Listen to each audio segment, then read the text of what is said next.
Bonjour à tous, bienvenue pour cette nouvelle vidéo tuto. Alors pour cette nouvelle vidéo, vous allez tout avoir dans cette vidéo, c'est-à-dire dans un premier temps la réalisation de mes fonds à la gel presse avec pâte de texture Nuvo, peinture acrylique et puis dans un second temps, vous aurez la colorisation de mes petits personnages. Ici, j'ai voulu réaliser de nouveaux fonds. Pourquoi je dis de nouveaux fonds?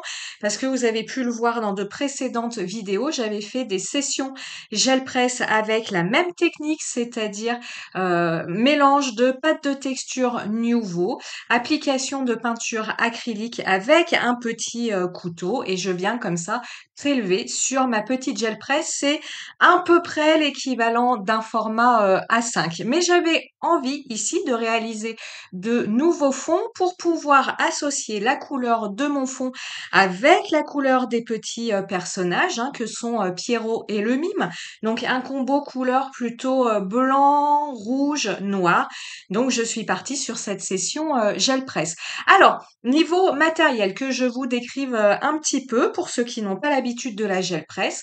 La gel presse, c'est à la fois une marque, gel presse, et c'est à la fois cette petite plaque de silicone. Vous pouvez trouver classiquement deux marques, hein. On a Gel Press et ici, moi, c'est Jelly Plate pour ce format A5. Les deux sont très très bien. Les deux marques sont complètement équivalentes.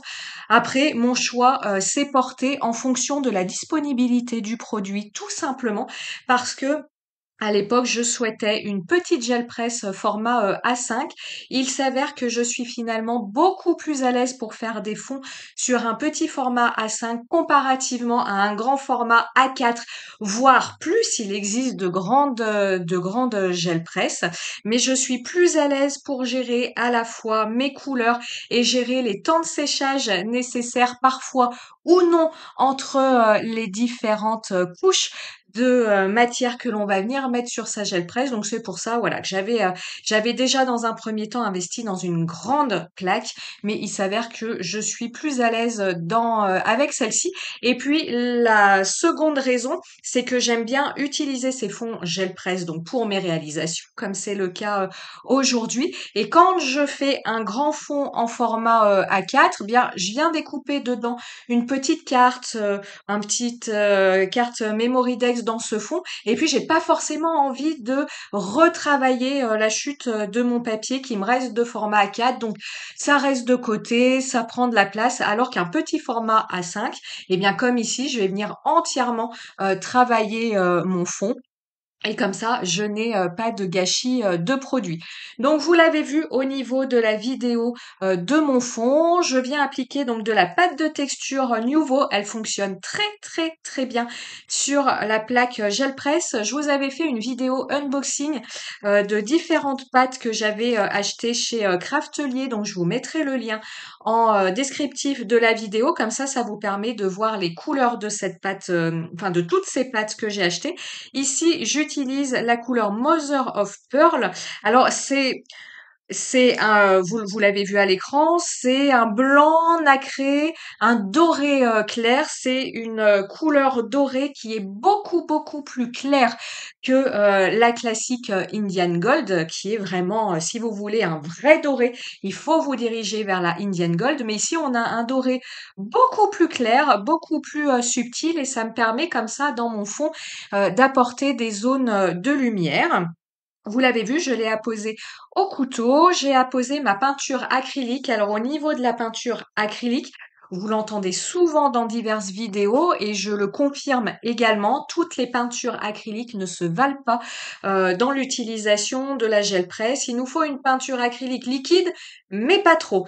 Et j'utilise pour ma part les peintures Amsterdam qui fonctionnent très très très bien avec la gel presse et qui se conserve très très bien parce que les miennes ont maintenant plusieurs années. En tout cas, le premier set que j'avais acheté a plusieurs années et j'ai aucun souci encore aujourd'hui avec son utilisation. Mes tubes de peinture, pour vous dire, sont conservés dans la boîte d'origine, à l'horizontale, à l'abri de la lumière, et je m'en sers encore. Voilà, aujourd'hui, il n'y a pas de souci. Je fais une petite parenthèse par rapport à ce set de peinture. J'ai le temps, la colorisation prend la majeure partie de cette vidéo.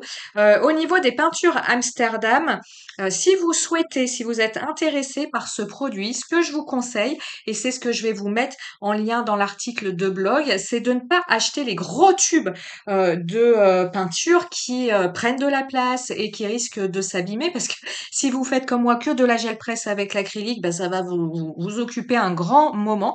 Ce que je vous conseille, c'est d'acheter des petits ensembles, plus ou moins importants, de petits tubes de peinture.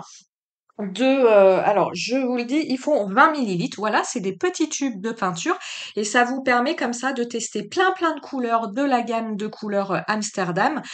Ça prend beaucoup moins de place, hein, ces petits tubes. En plus, ils sont rangés dans des boîtes en carton rigides. Donc moi, j'ai gardé la boîte d'origine. Donc un gain de place, vous pouvez tester plusieurs couleurs. Et puis, si une couleur vous plaît, si vous flashez sur une couleur, eh bien rien ne vous empêche après d'acheter à l'unité la couleur qui vous plaît. Alors moi, j'ai deux sets. J'ai la boîte de 48 couleurs et j'ai la boîte de 90 couleurs.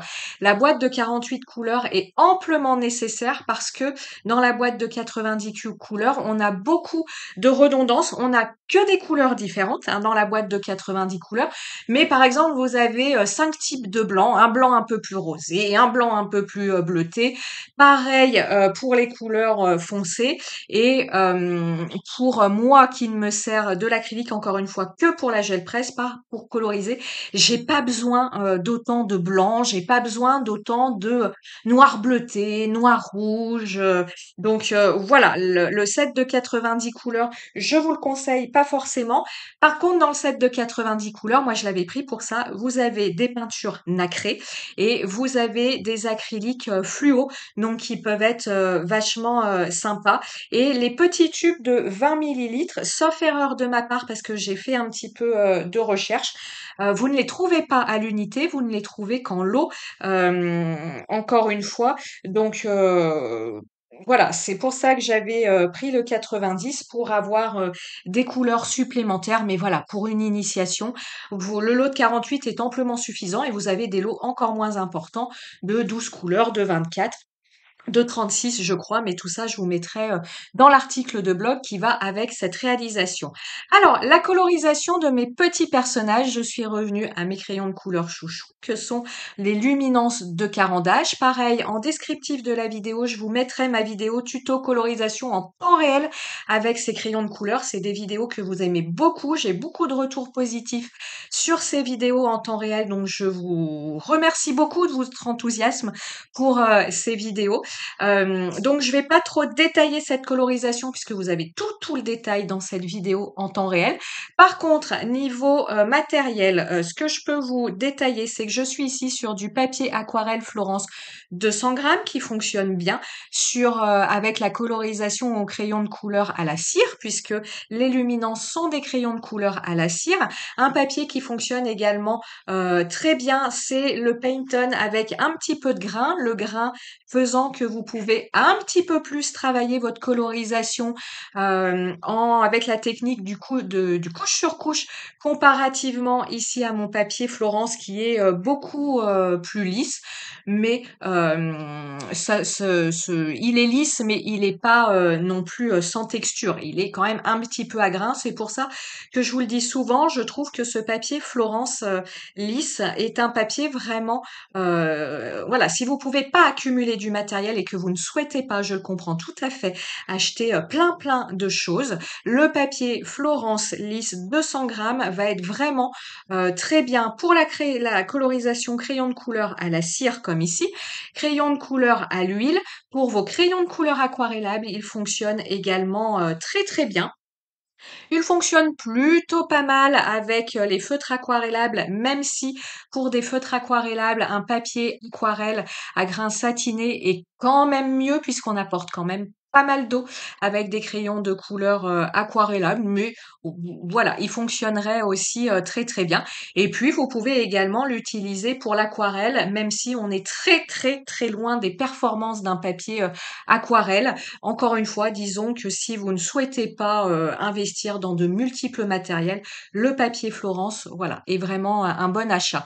Je suis venue, vous voyez, sur mon fond de carte, rajouter la même pâte de texture et des petites croix, même pâte de texture que j'ai utilisée pour le fond. Donc vous voyez, hein, cette couleur, vraiment, voilà, dorée très claire, nacrée. Elle est très, très jolie et elle apporte vraiment un flash de lumière dans ce fond qui est, assez, texturé.